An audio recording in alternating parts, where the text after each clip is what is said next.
want to show you this one float because it may be the most interesting float here because they're not going to finish it. They're going to leave it like this because they want people to see what goes on inside. And take a look inside. A lot of heavy steel. You got a steering wheel, of course. There's a stick shift there as well. Take a look at the seat. This is it. This is the finished seat. There's no padding, so the driver's going to sit in this thing for a couple hours probably.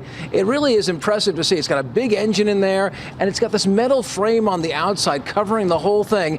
And then on top of that metal frame is where they'll actually put the float. And they do have some of it here on display. You can see these elements to show what the float would look like. This is going to be on display in Pasadena later this week, and it really is cool to see the inside mechanisms and the workings of the float and just how it all works and comes together. We also want to talk about some of the arrangements and floral arrangements and some of the dry material that's now going on these floats. They're starting this work now. A lot of seeds, a lot of leaf material, because this is the stuff, they don't have to worry about this stuff going bad. The flowers, of course, are the last thing to go on. That's probably going to happen on Friday. And you can see around us here, they have 12 big floats they're working on here at Fiesta. Some very impressive ones, too. A lot of moving parts. Those are always the most complicated ones.